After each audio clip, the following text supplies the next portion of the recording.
Welcome to Real Talk with Reginald D. I'm your host, Reginald D. On today's episode, I have Jesse Crosson. Jesse has a powerful testimony that your worst mistake does not have to become your permanent identity. At just 18 years old, Jesse was battling addiction and made decisions that led to a 32-year prison sentence. But instead of allowing prison to define him, Jesse transformed his life.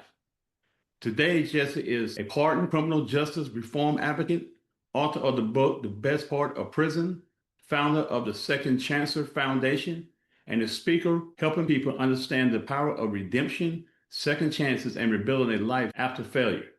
Jesse's journey proves that redemption is possible and that no one is defined by their worst mistake. Welcome to the show, Jesse. Thank you for having me.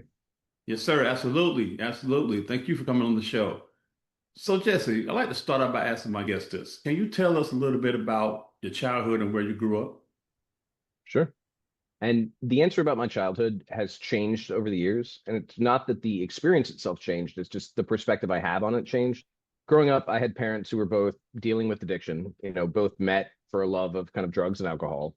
Got clean when I was young, but didn't necessarily address the underlying issues or the patterns that led to that drug use or that drinking in the first place. So there was some unhealthy behavior, and they both loved me and they both showed up and did the best they could. Also, they had not necessarily gotten the kind of love or support or guidance they needed growing up. So they didn't necessarily have the tools they needed to show up for me. But I grew up in Central Virginia, and I grew up, always thinking that something was wrong with me and not even sure how to explain what that was. But in school, in social settings, and it always felt like people knew something that I didn't know. And so my whole life, I was trying to find that. I was trying to find that thing that would make me feel like I was invited or that I was enough or that I was okay. And I think that's one of the things that led me to drugs in the first place, because I had heard my parents talk about how much they loved drugs or how much drugs had changed their life. And I heard the negatives too, but they would tell me the good stories. They would still tell me the party stories. And so I remember the first time I used something, I put something in my body that made me feel okay. I realized, like, oh, well, maybe this is what I've been looking for my whole life. Maybe I just need this thing and this will make me feel okay. But as you can imagine, it solved one problem, but it created a whole myriad of new problems. And so I went from a kid who just felt kind of off, but got good grades and was functional to eventually losing more and more of myself. Yeah, that's how it happens, that's how it happens, unfortunately. So, Jesse, take us back to the 18-year-old version of yourself. What was happening internally that led you down a path of addiction, crime, and ultimately prison? So I think it was a continuation of what I was saying before. It was that looking for something to make me feel like I was enough. And, I experimented with other drugs. I did a little bit of drinking. I started doing all this when I was about 16. But when I was 17, I found cocaine. And I remember the first line of cocaine, I felt like this is it. This is what I've been looking for. This is the thing that suddenly makes me feel strong enough and smart enough and like I fit in and like I deserve to be here. But it only lasts for 15 minutes. And then all of a sudden, I'm looking for that feeling again. And so I very quickly fell into this place where I was no longer even myself. I really became this like feral version of myself who was just chasing this high. And it wasn't even a high I was chasing. It was just chasing this thing that made me feel like I was okay or I was enough. And that was a matter of months. Some people talk about doing cocaine for 20 years. It was 3 months between when I first did cocaine and when I was arrested by the SWAT team. And in that, I just failed to live up to my standards faster than I can lower them. Like I consistently would just like show up in worse and worse ways for myself, for the people around me, for my friends, for my family. And eventually got to the point where we had run out of money. We didn't have anybody else we could borrow from. And so we said we were going to get money for more cocaine. And so we went and committed this robbery. We thought it was just going to be a breaking and entering. But the point is, we were willing to take from other people because in that moment, we felt like we were drowning. And in feeling like I was drowning, I would have done anything to get more because it felt like life or death. Yeah, and I've heard a lot of people say that, it's like chasing it and chasing it and chasing it. And some people I've heard say you never get that first feeling that you that you got the first time. You continue to chase it. But you said that when you were arrested, you actually felt relief because someone had finally stopped you. What was going through your mind during that moment? Because a lot of people I've talked to that have been to prison say that, like, man, I'm glad I'm in here. I'm glad I'm out of the streets. I remember a couple days before we were arrested, one of my co-defendants, one of the guys I was living with, said he wanted to stop doing cocaine. And I remember actually laughing and being like, that's not how this works. Like, you end up dead or in prison. No, you don't just stop. And it wasn't that I didn't want to. I just fundamentally believed because I knew how much of a hold it had on me. I didn't feel like I had any other option. I would try to like white knuckle it and like not call the dealer or not, pick up a drink or not do, and I would make it 5 minutes or 5 hours. But in the end, I gave in every time.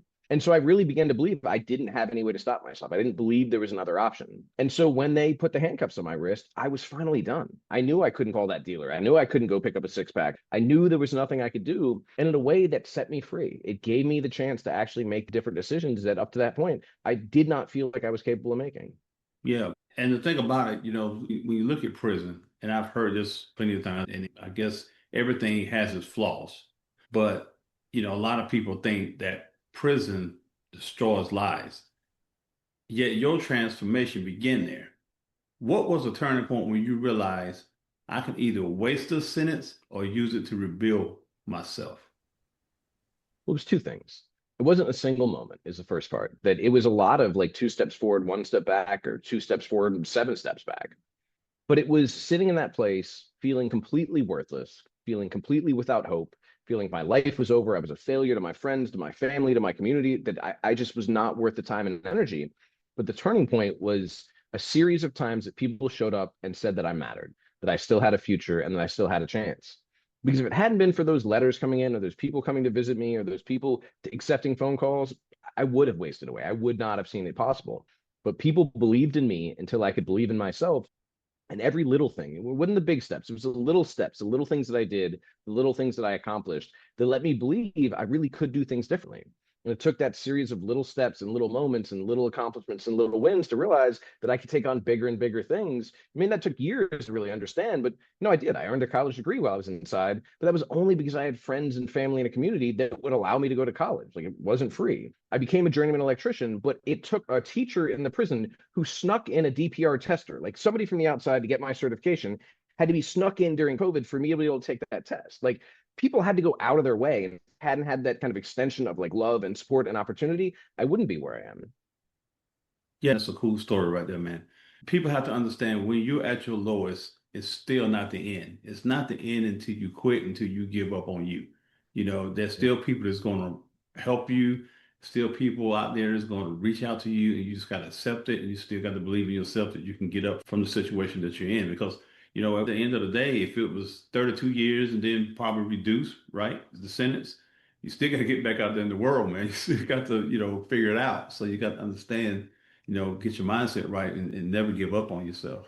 We didn't have parole in Virginia, so there was no mechanism for an early release. And in a weird way, that kind of saved me because I watched other guys with short sentences or guys who came in with mixed sentences, like federal sentences, going to the law library and always chasing this thing that would set them free. And instead, I thought I was going to be in prison until I was 50. So rather than focusing on the thing that would set me free, I started focusing on the most meaningful life I could live while I was in prison. Started focusing on getting an education, on helping the people around me, on growing and expanding.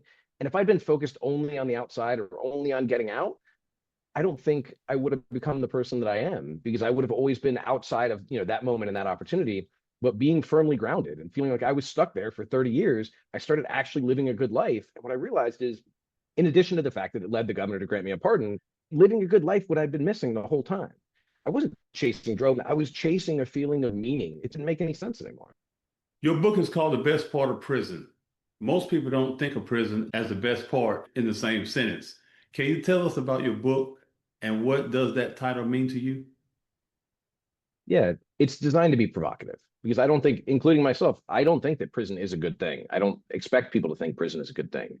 What I found is in every challenge, every bad thing, every negative is an opportunity. And I choose to look at it that way. So every time someone cuts me off in traffic and I have that moment of like rage or frustration, or every time, I get cheated on a deal or something doesn't work out, I stop and I say, thank you. And I think about what opportunity lies in that. Like, what can I do with that? What can I learn from that? How can I grow from that?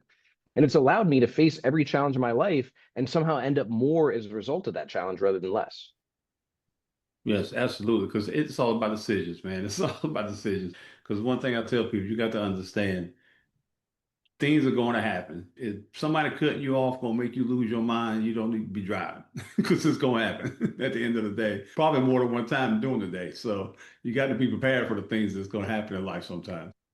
So Jesse, you received a pardon. Can you tell us about that and how did that come about? Sure.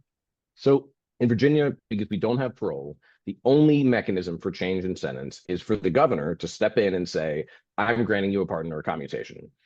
And it just didn't happen. The whole time that I was locked up, maybe 3 or 4 people each governor's term would get a pardon because someone had donated millions of dollars to a political campaign, or it was just an old conviction from the 60s for like a stick of reefer or something. It was never a real tool. So when I applied for the pardon, I didn't think it made sense. Now, my sentencing guidelines were modified the day of court, the day of sentencing, but the high end of those even modified guidelines said 16 and a half years. So the most the state of Virginia said I should spend in prison was 16 and a half years. And I didn't feel comfortable applying for a pardon before then. So once I hit that 16 and a half year mark, I wrote this pardon up and just thought, okay, I can do this and I can fight for my freedom. And then I can live the rest of my time, the rest of these 32 years in peace, knowing that I didn't give up on myself. I had no expectation it was actually going to turn into anything, that there was any chance of release. I filed it. I ended up getting some support from the outside. I did a couple news interviews, but again, I thought it was just kind of, something for the news cycle. 2.5 years later, I got called into the counselor's office, and somebody on a speakerphone told me that I had received a pardon, that I was going home that day.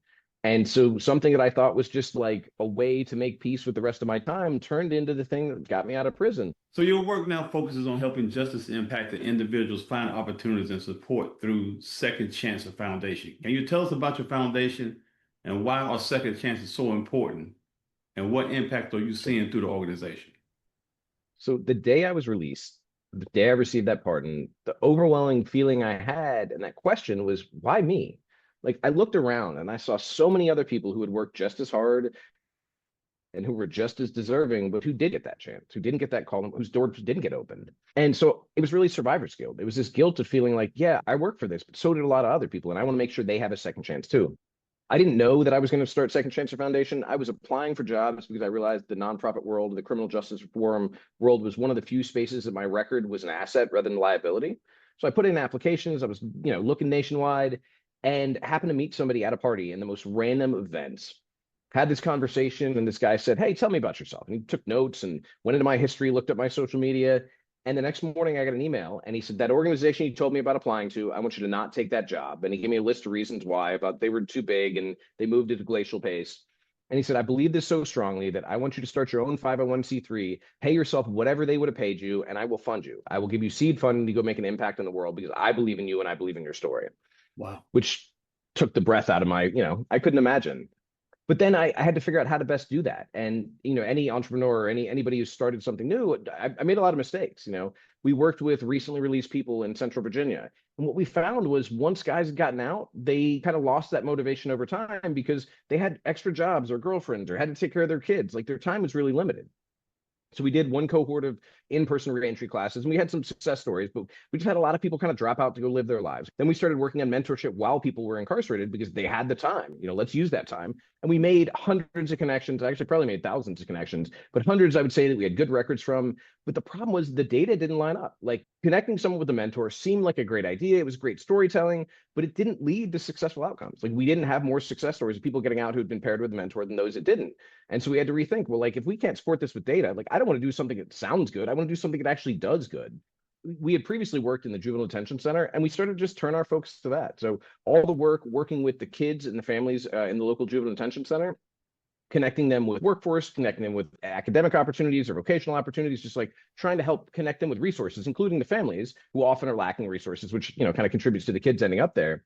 And one of the things that I found though was the resources weren't enough. That we would go in there and we would bring, community college stuff or college stuff or job stuff. And the kids would say, either in their words or their actions, they'd say, "Yeah, that's great. But is that for somebody like me?" Or like, "Yeah, I mean, the school thing's great, but like they wouldn't let somebody like me or somebody from my neighborhood or somebody, with my history." And so I began to realize that a lot of the work was actually storytelling, not just to change the perception on the outside, but to change these kids' perception on the inside so they begin to realize that they belong, that they deserve to be in these spaces.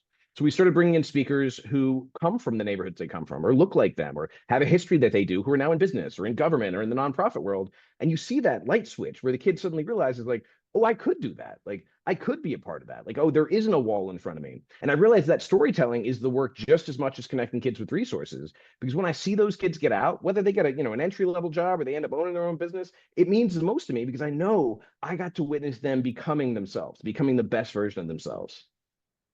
Yeah, and that's the biggest thing. If becoming the best version of themselves, you hit it right on the head. And so many people and young kids actually just come from, less. They just see what you see and they see this is it for me. All my surroundings, everything around me, this is it. And never know you can go to college, man. You can do this.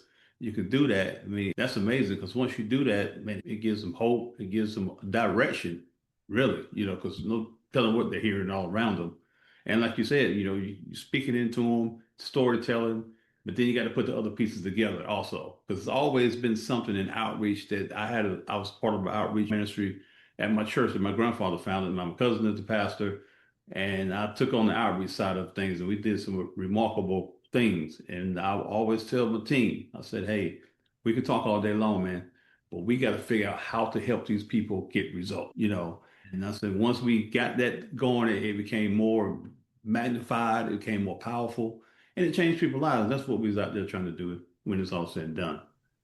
So, Jesse, does your foundation help individuals that want to seek state or federal pardons? We don't, we basically, I mean, we had a rough fundraising year last year to the point that I've even, I have a day job. I run a restorative justice program in Central Virginia. And this is something that's just kind of a passion project. We had to lay off, like, I haven't taken a salary. We had to lay off our operations person. So this is really just something we're kind of doing on the side. If we end up connecting with resources, like we've got a bunch of proposals in front of the Department of Corrections, we've got a bunch of proposals in front of a different entity that we're trying to raise it on. That's something we could definitely look at, but it just hasn't been, I don't have a legal background. And the interesting thing about pardons is it was just storytelling. Like, I wrote this pardon, it ended up being 300 pages with support letters and everything. But all I did was say, hey, I did these things. I am accountable. I want to take accountability. I want to make a change. These are the steps I've made to make that change in my own life and the lives of people around me. And these are the ways I want to make that impact in the future. And that was it. What I found is I've had a lot of families reach out to me and ask about that and ask for connections and ask for advice. But so often I haven't had people really do the work. Like, they're like, oh, what kind of story can I tell? I was like, well, you have to live that story first. Like, once you live that story, once you show up and help other people, then I can help you write the story that'll convince the governor, will convince the president. But so often, people just haven't done that work yet. And so it's a bigger process of not just helping someone get a pardon, but actually helping them kind of make the impact in their own lives, in their own communities, whether there's the inside or out, and then be able to tell that story. Right. I got it. Makes a lot of sense. So, Jesse, if someone listening right now believes their life is beyond repair because of something they've done or something that's happened to them, what do you want them to know? I have been at low points in my life where I felt like there was no way forward. I've worked with people both in prison and people outside of prison. I worked with victims and survivors of crime who felt like their life was over and it was not worth continuing one day. But what I will tell people is that I've never found a single person who couldn't take one step. Maybe today, maybe tomorrow, but couldn't take one step. And then of all those people, anyone who's taken one step, I've never found a person who couldn't then take another. So if we look at the big picture, yeah, it may be a really long way from where you are to where you want to be, but it starts with that first step, and that first step can start today. And you start today, you never imagine where you'll end up in a week or a month or a year. That's it. That's it. That's well put. Well put. So, Jess, I have what I call quick fire questions. Sure. You ready? Yes, sir. One word that describes your life today. Unusual. All right. What does earning a second chance actually look like? Redemption in action. Okay. What's one lesson prison taught you that freedom never could? That accountability is actually about freedom and not obligation. That's a good one. A book that changed your life. Radical Acceptance by Tara Brach. Who was one unexpected mentor that helped shape your transformation? I lived with a guy who was accused or convicted of being a serial killer, who I wouldn't necessarily look for like moral advice from, but helped me build my vocabulary, helped me approach leadership, helped me understand different things about systems, like fundamentally added to the value of my life despite all the stuff that he had done in the past. Wow. Wow. What's the biggest misconception people have about second chances? That they are given and not earned. What's something you're grateful for today that you once took for granted? The fact that not only am I free from, being behind prison walls and fences, that I am free from things that I ran from for most of my life. Finish this sentence. My life changed when I realized that no one was coming to save me, but at the same time, no one was coming to stop me. Got it. And finally, Jesse, if someone listening today feels trapped by their past mistakes, their shame, their addiction, trauma, or failure, what's the first step they could take towards freedom? accountability, like radical accountability. Whatever our part in something is, whether it's 100% or it's 1%, taking ownership of our part then frees us from that trap and allows us to make the changes we need to move towards freedom. That's it. That's it. Because I'm telling you, man, people don't understand how critical taking ownership of something is. You can't change anything. If you don't take ownership into it, it won't change. You'll be spiraling, just boom, boom, same old thing, same old thing. So that's good one. And so, Jesse, founders, for listeners who want to connect with you, learn more about your work, support the Second Chancer Foundation, or purchase your book, where can they find you? Sure. You could go to my website, jessecrosson.com, or Second Chancer's website, second-chancer.org. The website's available on Amazon, on bookshop.org, local vendors. It's in all the Barnes and Nobles across the country. Yeah, and I'm interested in reaching out and connecting with people. I do these clarity circles where people will get on calls and I'll ask them what it is they're looking for, what it is they found when they found me through social media, through a podcast or something, because I want to get a better understanding of how I can positively impact the people that I interact with or the people that I meet out in the world. So people are welcome to buy a copy of the book, reach out to me, sign up for a clarity call, just have an interaction of some sort where I can know how I can best help them. Because what I realized is at the end of the day, this life that I'm living, this small life, is both the most important thing and the least important thing. And it's only the most important if I'm involving everyone that I have the opportunity to connect with and help in the world. That's it, man. That's it. That's it. Jesse Crosson, man, thank you so much for coming on the show. Man, you're doing a great work. Thank you for having me. Absolutely. Absolutely. Thank you for listening to Real Talk with Reginald D. If you enjoyed listening to Real Talk with Reginald D, please rate and review on Apple Podcasts. See you next time.